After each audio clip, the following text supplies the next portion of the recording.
Welcome to this week's MoneyFit Live webinar. My name is Todd Christensen. I am the Education Manager at MoneyFit by DRS and author of Everyday Money for Everyday People. Today's topic, personal finances after disasters and catastrophes. This is being recorded in 2020 when this just seems like every time you turn around there's something new on the news or something new to worry about. Let's talk about how this impacts our finances, how we should go into, be in, and come out of such disasters with our personal finances. Let's get right into the basics. During financial catastrophes, whether they are, we're talking about civil unrest, these have an impact on personal finances. When shops close, it's not just that you can't shop there. There are shop owners and employees that no longer can work and that for days or weeks at a time lose income.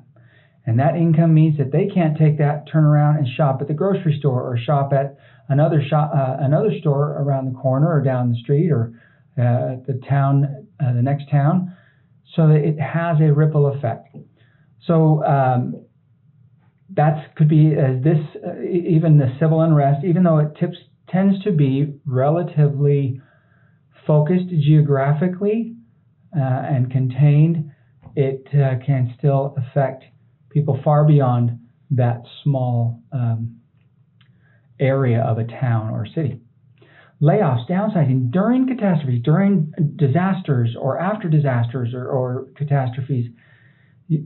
You could be dealing with layoffs and downsizing. Companies, as we speak during the middle of the 2020 COVID pandemic, there are companies that just can't keep their doors open, or airline companies that can't pay employees when nobody's flying. These have obviously personal financial effects in our homes. There could be natural disasters. Every summer, it seems, there are wildfires that burn around the nation. We are located in the southwestern Idaho area, and the wildfires from Oregon and even from Northern California send smoke all the way through our valley here. But that does not affect us financially, but homes that are destroyed, neighborhoods that are shut down, businesses that have no more population to serve, that can be a challenging personal financial situation. And of course, pandemics, quarantines, where there's just much less demand for products and services. Well, some products and services, some others tend to flourish. We are discovering during pandemics and quarantines where we're forced to stay inside, but that doesn't mean that we don't eat out by ordering out and so forth. Recessions, depressions. We haven't had a depression, fortunately, knock on wood, for a century almost. But recessions, when they hit, they're going to hit not just those who lose their job because the companies go out of business, but also those who depend on people who lose their job for income and that shop at the stores where we shop, and now those shops can't provide the same kind of services they did before. What are the consequences? Of course, you've got income loss, you've got reduction of income. Maybe you've got two wage earners in the home. One of them has lost the employment, so now that household is down to just one income. Maybe enough just to pay for rent or for mortgage or for some utilities, but not enough to continue the same lifestyle that they had before. Then there's, of course, interruptions. Interruptions where for example, businesses that are shut down, restaurants that were shut down for a month or two at the beginning of the COVID-19 pandemic, there was no income for employees. Many of those restaurant owners heroically attempted to pay their employees as long as they could, but there is just, when there's no clients, no customers, that money, where does it come from? There was some government assistance and loans and so forth. Same thing can be said for doctors' offices, from eye doctors and dentists to physicians and chiropractors and all sorts of offices that are trying to pay their employees and staff, but there's no clients to see. So they're at some point there may be a time when there is no income for a week or 2 weeks, a month, or even 2 months. What are the consequences there? A lot of people turn to credit cards. Why? We know that credit cards carry high interest rates.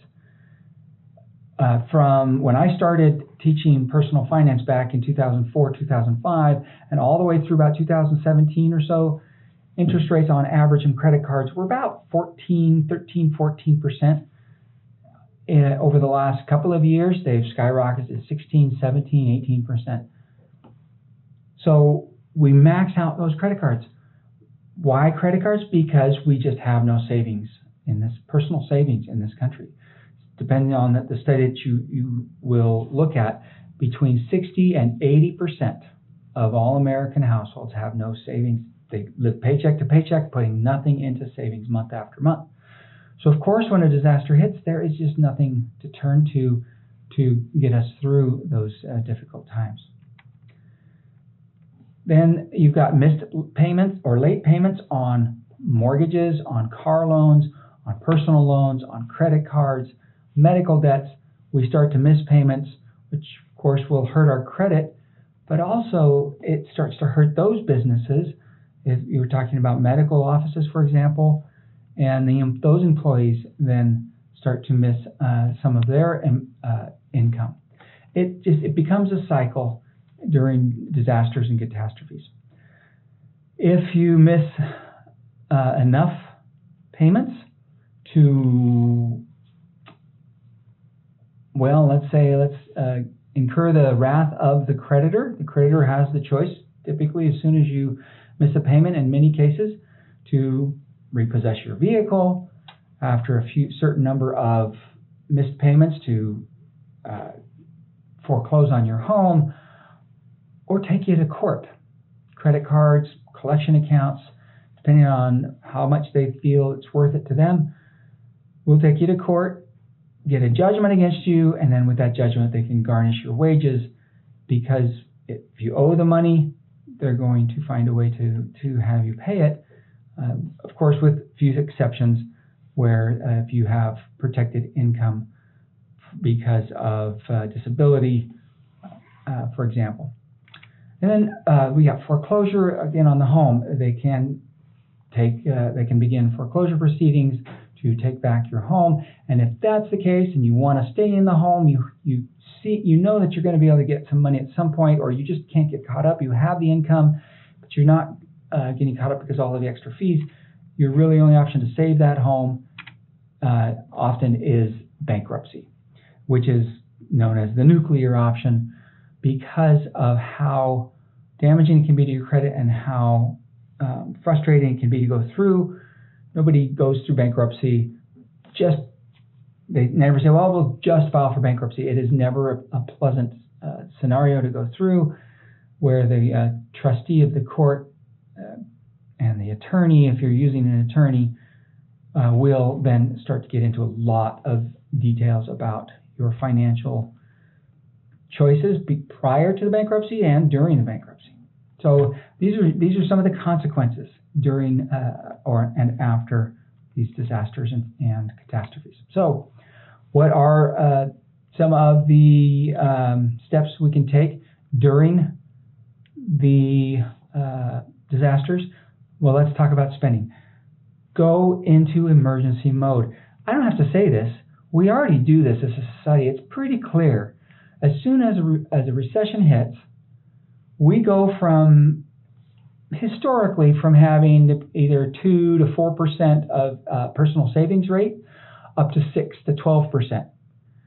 And that's what happened in February of 2020 as well, when we finally saw that, hey, this is serious, that our economy is going to take a hit because of COVID. Our personal savings rate jumped from 6% to 12% from 1 month to the next. And in fact, after that, mostly because of the stimulus income, jumped to 30%, and then back still in the 20% even the third month.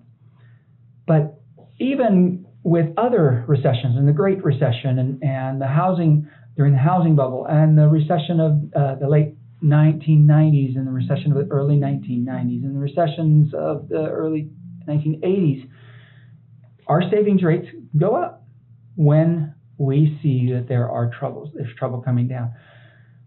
In the meantime, when things are going great, we just spend and forget that, hey, savings is a responsible thing to do as an adult.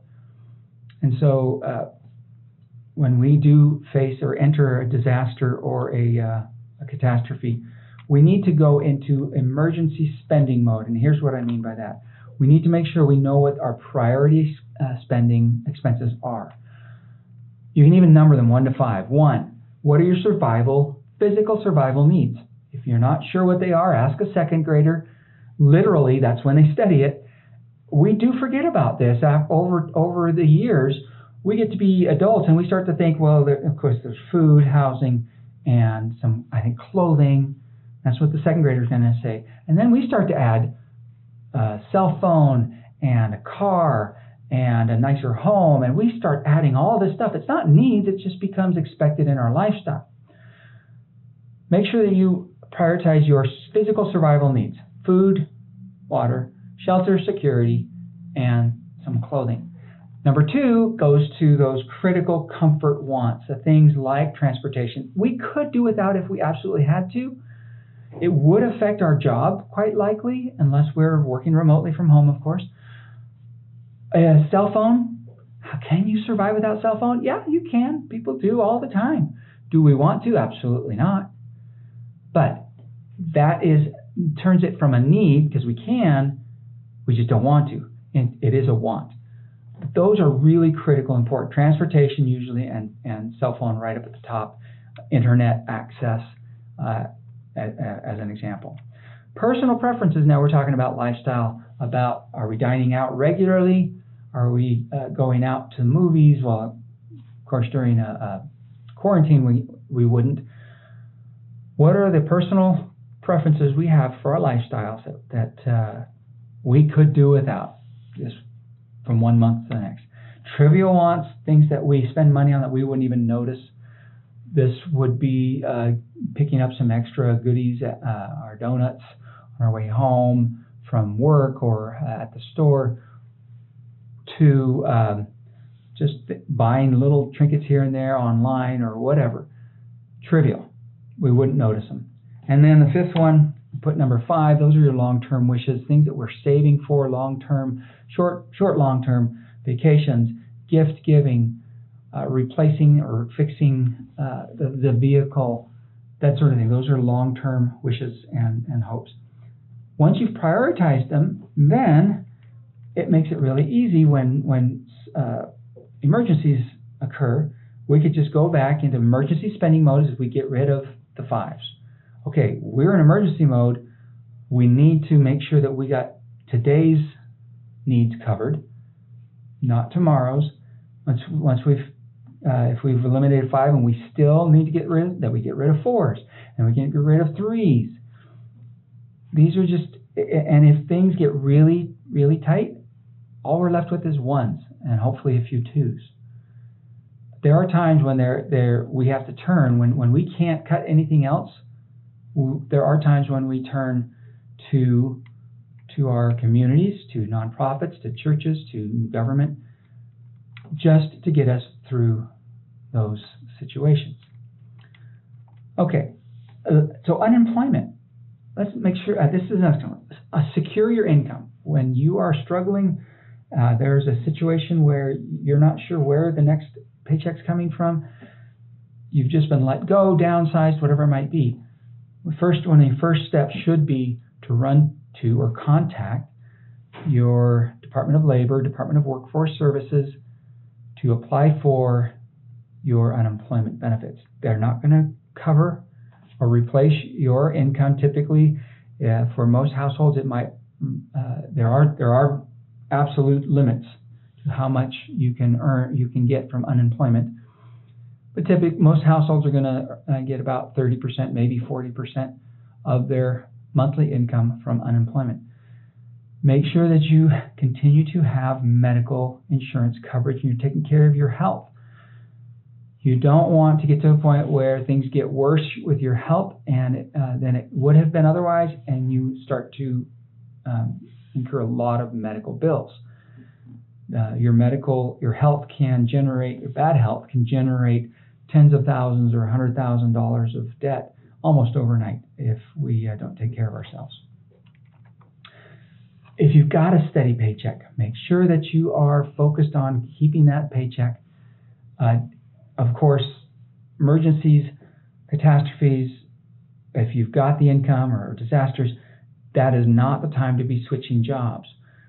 Hang on to that job unless you have absolute 100% ironclad guarantee that you have another job that you can go to.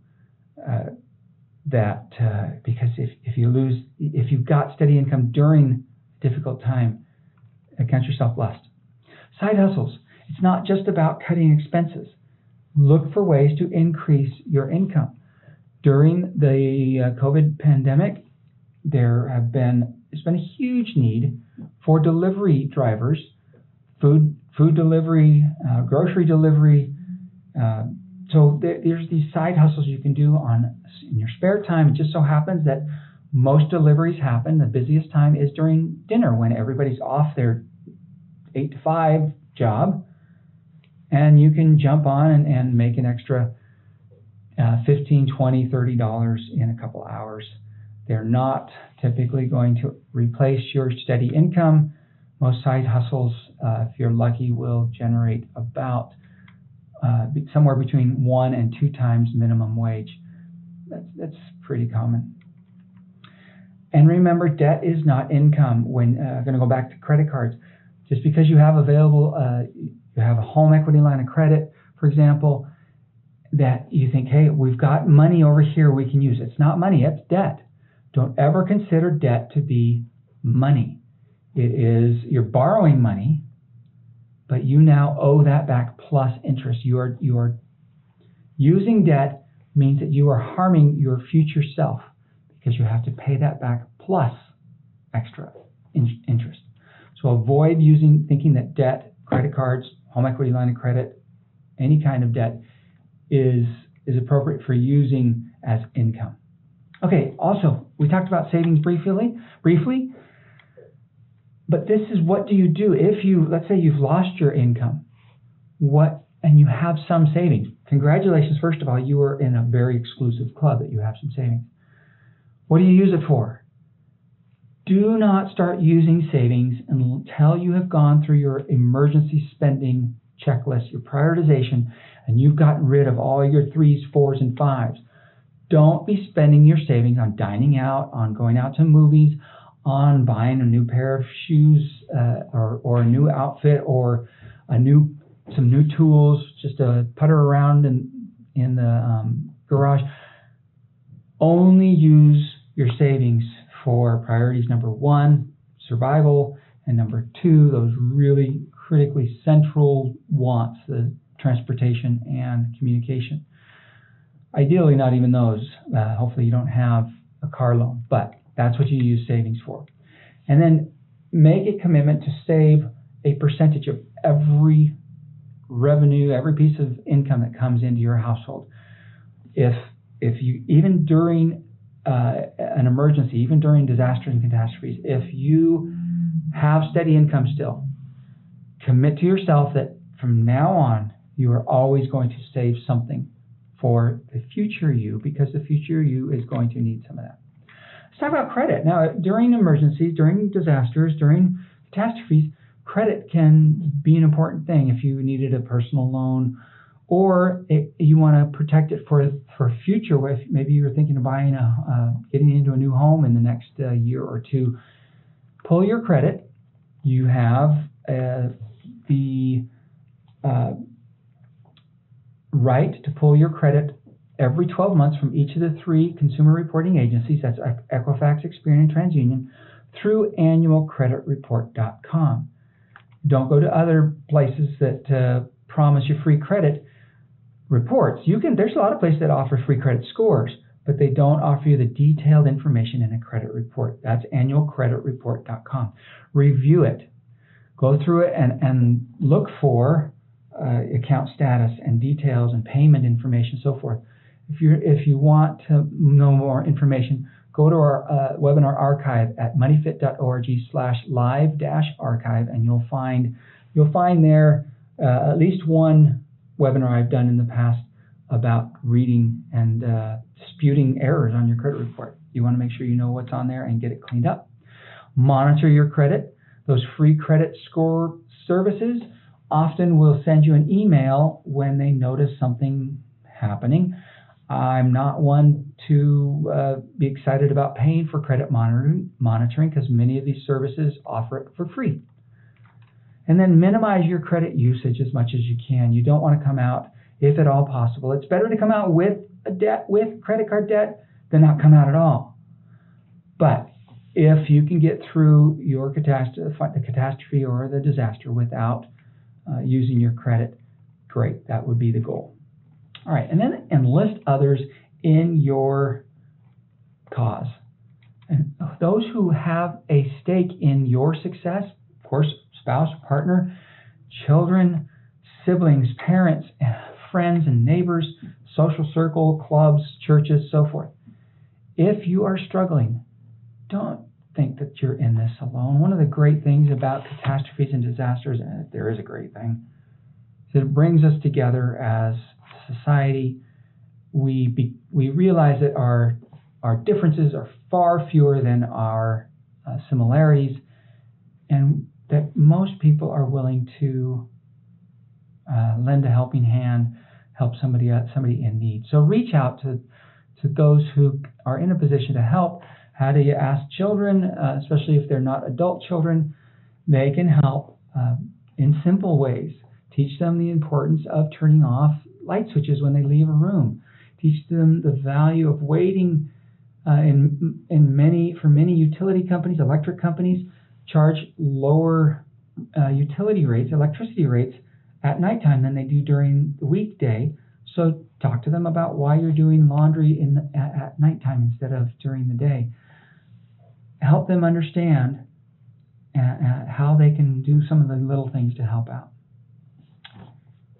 All right. If you have found anything in here that you've liked or that seems to that could be of benefit to you, please click the like button below and consider subscribing to our YouTube channel. It's not a way to spam you. You'll just be notified when we have new videos coming up.